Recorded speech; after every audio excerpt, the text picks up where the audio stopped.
독자 여러분 안녕하십니까? 이포디에스 성유찬 기자입니다. 저는 오늘 자율주행 취재를 위해 이곳 대구 테크노폴리스에 왔는데요. 차량 내 외부에 탑재된 기술과 장비를 알아보고 자율주행차 시승도 해볼 예정입니다. 자, 이제 자율주행차를 만나러 가보시죠.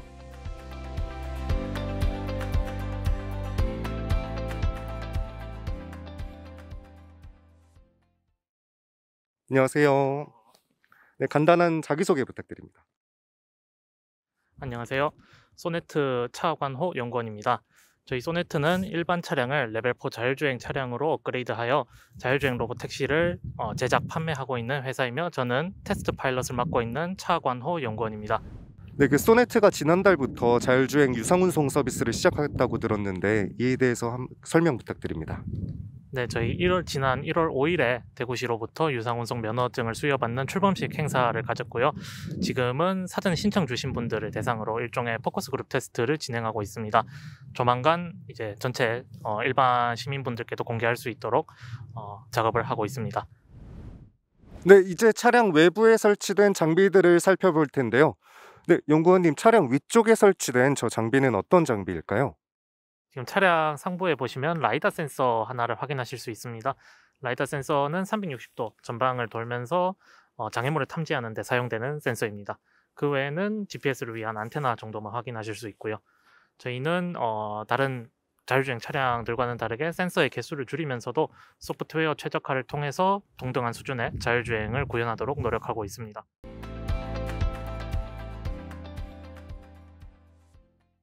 네, 이제 차량 내부에 탑재된 기술과 장비에 대해 살펴볼 건데요. 네, 일단 제일 먼저 눈에 띄는 거는 이 인터페이스거든요. 이 인터페이스 간단하게 설명 부탁드립니다. 네, 저희 차량에 탑재된 자율주행 시스템을 조작하고 상태를 확인하기 위한 인터페이스 화면입니다. 그래서 저희 차량을 조작을 할 수 있고 그리고 차량의 상태 등을 간략하게 표현을 하고 있습니다. 네, 오른쪽 위에 보면 초록색 불, 노란색 불이 들어가 있는 게 있는데 이거는 어떤 의미일까요? 네, 이건 자율주행 시스템이 차량과 센서들의 상태를 항상 점검을 하고 그 결과를 보여주고 있는 진단창입니다. 그래서 지금의 상태가 정상인 상태이고요. 만약에 어떤 센서가 고장이 난다거나 하면은 적색 신호를 띄워서 자율주행이 되지 않도록 하고 있습니다. 네, 그리고 왼쪽 중간에 있는 카메라와 그 밑에 있는 카메라는 어떤 카메라일까요? 네, 지금 왼쪽 중앙에 보이시는 카메라는 여기 설치된 머신 비전 카메라가 차선을 인식한 결과를 보여주는 화면입니다. 실제 지금은 주차장입니다만은 도로에 나가시면 실제로 차선을 인식을 하고 그 차로의 중앙까지 표현을 하는 모습을 확인을 하실 수 있습니다. 그리고 아래쪽에 보이시는 화면은 신호등을 인식하는 머신 비전 카메라의 영상입니다. 실제 신호등이 인식이 되면 그 신호등의 처리 결과를 오버레이해서 보여주는 것을 확인하실 수 있습니다. 네, 그 차선을 인식하는 이 카메라에 대해서 조금 더 자세히 설명해 주실 수 있을까요? 네, 차선 인식을 이 머신 러닝을 통해서 처리를 하고 있고요. 중앙선이다, 실선이다, 점선이다. 그래서 내가 여기를 갈 수 있다, 못 넘어간다. 이런 것을 종합적으로 판단을 하고 또한 차로 중앙을 계속해서 이제 차선 인식을 기반으로 판단을 하고 있기 때문에 순간적으로 GPS가 좀 약해지거나 하더라도 차선을 벗어나지 않을 수 있도록 주행을 하고 있습니다.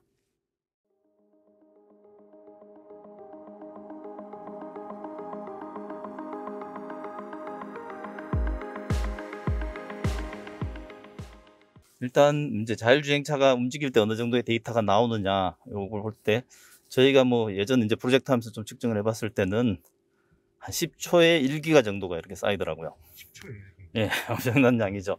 그러니까 현재는 이제 그걸 일단 SSD에 담아서 저장한 다음에 주행이 끝나고 이제 저희가 서버로 올리거나 이렇게 하는데 현실에서는 그걸 이제 다 이렇게 저장해 놓지는 못하고요. 저희가 이제 필요할 때마다 이제 특정 그 이벤트에 맞게 저장해서 그걸 활용하고 나머지 데이터는 버리는 좀 그런 상황입니다. 그래서 이제 앞으로 이제 통신 기술이 더 좀 통신 요금이 인하되고 하면 그런 이제 데이터들을 실시간으로 이제 서버에 다 클라우드에 올리고 그리고 또 올려져 있다고 해서 다 의미 있는 데이터는 아니거든요. 그걸 이제 우리가 필요한 이벤트를 자동으로 이렇게 분류해낼 수 있으면 그거는 이제 그 데이터 자체가 또 하나의 제품이 될 수 있는 그런 환경이 되니까요. 그렇게 환경이 됐을 때는 이제 클라우드로 올리면서 지금 테슬라가 그렇게 하고 있는데 그런 방향으로 발전하게 될 것 같습니다. 예.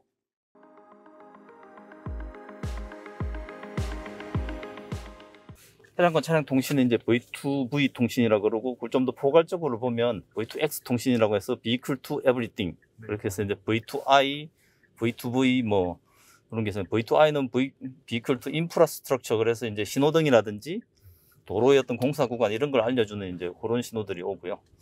V2V에서는 이제 차량이 현재 내가 BSM이라고, Basic Safety Message라고 해서 이제 기본 안전 메시지, 그걸 이제 송출을 하면 주변 차에서 현재 내가 몇 킬로 속도로 달리고 있고 위치가 어디고 어디를 향해서 가고 있다, 뭐 이런 것들을 알 수가 있습니다.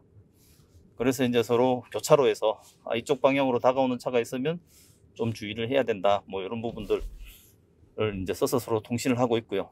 이 통신의 메시지 셋을 이제 정의한 게 SAJ273호라고 해서 그게 이제 국제 표준처럼 이렇게 쓰이고 있는데요. 근데 지금 현재 조금 자율주행에서의 한계는 그 메시지 셋은 운전자들에게 이제 경보를 주기 위해서 한 겁니다. 그러니까 이제 정확하게 교차로에서 정확한 어떤 위치를 알려주는 것이 아니고, 그리고 이제 이 업데이트 레이시 한 100ms마다 한 번씩 날아오니까 빠른 속도일 경우에는 이제 그 위치에 오차가 생길 수밖에 없는데, 뭐 그런 상황에서 이제 러프하게 정보를 주고 그걸 이제 받아서 경고를 주면 이제 운전자가 뭔가 다가오고 있으니까 좀 더 주의하겠다, 뭐 이런 이제 가능한 수준이고요. 자율주행차에서는 정확하게 이제 내 차선에 뭐 그런 차가 오느냐 이런 부분들을 정확히 봐야 되기 때문에 그런 정확한 메시지 구조로는 아직 이제 정의가 안 되고 있거든요. 그래서 이제 앞으로 그런 메시지들 정의가 더 이제 보완이 되고 하면 좀 더 이제 활발하게 자율주행이 적용이 될 수 있을 거라고 봅니다.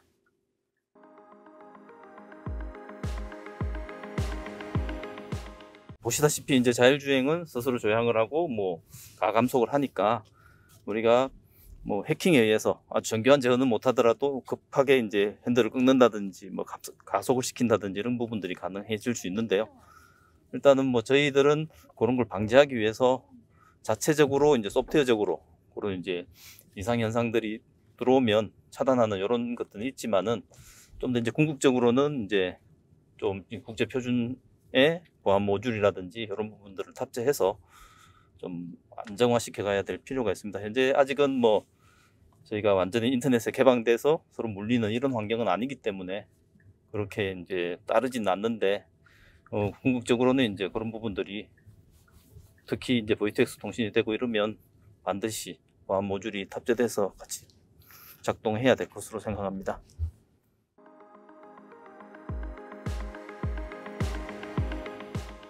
네, 아무래도 자율주행에서 이제 대용량 데이터들을 아주 빠른 시간에 처리해야 되니까 이제 CPU라든지 GPU의 병렬 처리가 가장 중요한 요소고요.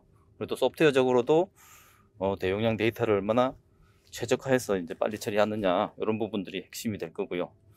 그리고 이제 저희 같은 경우에는 이런 이제 딥러닝 기반의 이런 알고리즘들도 10ms 안에 처리가 완료될 수 있도록 그렇게 좀 최적화를 하고 있습니다.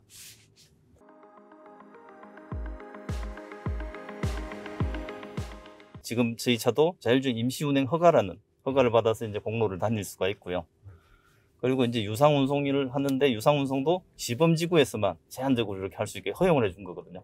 그러니까 지금은 자율주행이 아직은 기술 개발 단계니까, 그렇지만 이제 앞으로 미래 기술을 이제 우리가 앞서 나가기 위해서는 실제 공로에서 같이 이제 주행을 해봐야 되니까 이제 제한적으로 허용을 해줬고, 그런 상태이기 때문에 혹시라도 사고 발생 시 이제 좀 큰 피해가 있을 수 있는 어린이 보호구역이라든지 그런 부분들을 현재 막아놓은 상태고요. 저희가 이제 자율주행이 진짜 제대로 된 서비스를 제공하기 위해서는 이제 그런 법들이 정식법으로 이제 바뀌고, 그러면 이제 정식으로 정말 택시처럼 저희가 이제 비용을 받고 아니면 버스처럼 정상적인 이제 요금을 받고 이렇게 할 수 있는 시점이 될 때는 그런 부분들도 이제 다 법으로 지금 혹시나 해서 금지된 법들이 다 풀어주고 이렇게 할 수 있을 거라고 봅니다.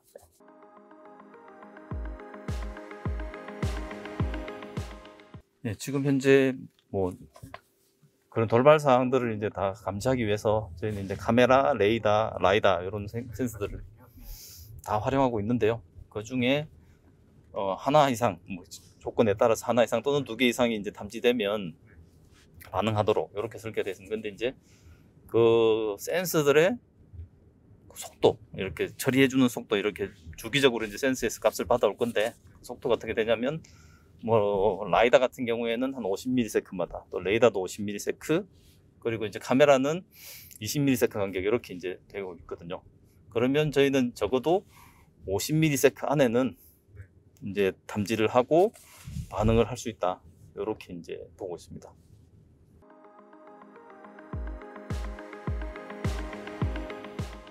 고장이 났을 때 뭐 라이다 같은 걸 감지해서 서거나 하면 되는데, 만약 조향 장치가 고장이 났다. 그러면 이제 조향을 할 수가 없으니까 그게 이제 큰 문제가 되는 거예요. 지금 현재는 뭐 조향 장치가 고장이 났을 때 사람이 억지로 힘을 주면 조금씩 옮길 수 있으니까 이제 갓길로 뺄 수가 있는데, 자율주행에서 그게 불가능해지니까 이럴 때도 동작할 수 있는 그런 이제 fail operation이 가능한 그런 제품이 필요해지거든요. 그걸 이제 자동차 업계에서는 ISO 26266이라고 해서 기능 안전 뭐 이러면서 AC 레벨이라는 게 있습니다. 그래서 이제 얼마나 신뢰성 있게 동작해야 되느냐.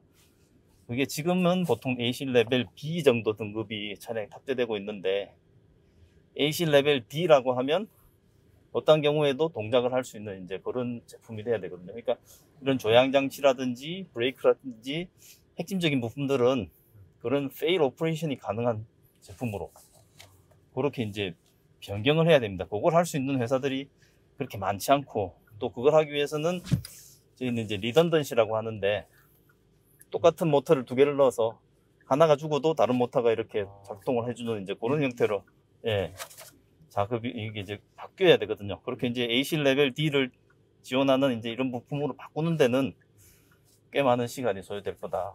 이렇게 보고 있습니다.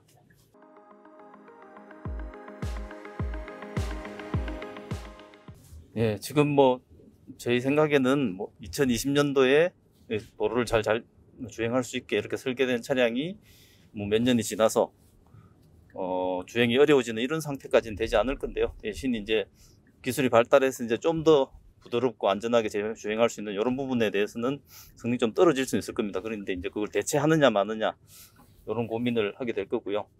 실제 이제 아까 말씀드렸던 뭐 15년 이 정도는 지금 현재 우리가 이제 소비자들이 사용하는 패턴을 볼 때 뭐 10년 이상씩 다 사용하고 있으니까 자동차를 15년쯤 되는 건 어떻게 보면 당연한 거고요. 근데 이제 저희는 서비스 관점에서 자율주행 자동차를 일반 시민에게 판매하기보다는 이제 대중교통이나 택시처럼 이렇게 서비스를 한다고 보면, 그런 이제 운수업자용 그 수명은 한 4년에서 10년 정도 이렇게 이제 그 차종별로 좀 다르게 이렇게 수명을 적용하고 있습니다. 그걸 이제 내구연한이라 그러는데, 그러니까 그 범위 안에서 이제 저희는 봐야 될 것 같고요. 그러면 한 5년에서 10년 사이 정도가 이제 자율주행차의 수명이다, 이렇게 볼 수 있지 않을까, 이렇게 생각합니다.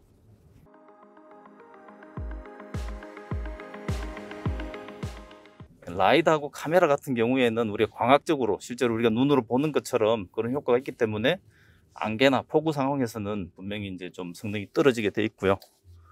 예, 거의 뭐 우리가 안 보일 때는 라이다나 카메라도 잘 못 본다, 이렇게 볼 수 있고요. 근데 다만 야간이라서 잘 안 보일 때, 이럴 때는 이제 라이다는 레이저를 쏘아서 이제 반사되는 걸 보기 때문에 그럴 경우에 조도에 상관없이 잘 볼 수 있다, 뭐 이런 또 장점은 있습니다. 또 반면에 그때도 이제 레이더 같은 경우에는 전파를 쏘아서 하는 거기 때문에 안개가 끼어도 큰 영향을 받지 않고 잘 되거든요. 또 터널 같은 데 들어가서 뭐 조도가 좀 어두워졌을 때, 그때는 라이다는 아까도 말씀드렸듯이 전혀 영향을 받지 않고 잘 이렇게 디텍션 할 수 있는데, 카메라는 이제 조도에 따라서, 카메라에 이제 조명이 얼마나 밝은 거냐, 내 차에서 조명을 얼마나 해주느냐에 따라서 달라질 수 있고, 반면 또 레이더는 그때는 이제 고스트 현상이라고 이상한 플럭스들이 들어오면서 오탐지가 굉장히 늘어나는 그런 또 문제가 있거든요.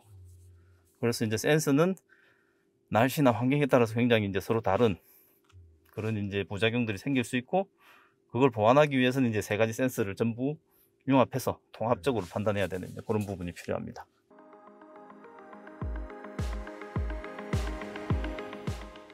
일단은 이제 자율주행이라는 걸 이제 레벨 2부터도 다 자율주행이라고 보는데, 이제 ADAS도 우리는 한 레벨 3나 4 이상으로 봤을 때, 저는 이제 자율주행을 크게 2가지 카테고리로 이렇게 분류를 해서 많이 생각을 하거든요. 하나는 테슬라나 현대차처럼 우리 차량에 탑재를 해서 판매를 하는 형태, 그런 자율주행차가 있고요. 또 다른 형태는 이제 웨이모나 GM 크루즈처럼 서비스를 제공하는 자율주행. 저는 이제 서비스를 제공하는 이제 그런 자율주행차의 관점에서 볼 때 한 5년, 2025년 정도면 어느 정도 이제 활용이 되기 시작할 거다, 이렇게 보고 있습니다. 지금도 이제 저희가 아주 기초적이지만 이제 유상 운송을 시작했고, 요게 한 3, 4년 더 이제 발전을 시키면 좀 좁은 구간에서 대중교통 서비스의 일부를 대체할 수 있는 이제 그런 수준으로는 발전할 수 있을 거고요. 그리고 이제 2030년 정도 되면 그때부터는 대부분의 이제 새로운 노선이라든지 이런 부분들은 자율주행차가 대체할 수 있지 않을까, 이렇게 보고 있습니다. 예.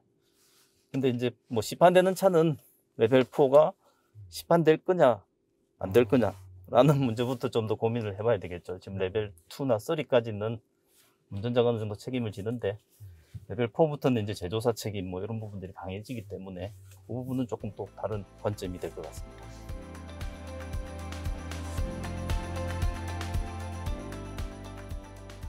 오늘은 소네트의 자율주행 차량 기술에 대해 알아봤는데요. 자율주행 기술이 왜 최신 기술의 집약체라고 하는지 알 수 있었습니다. 오늘 영상과 관련된 기사는 E4DS 홈페이지에서 만나보실 수 있습니다. 오늘 영상은 여기서 마치고요. 다음에도 유익하고 재미있는 영상으로 찾아뵙겠습니다. 감사합니다.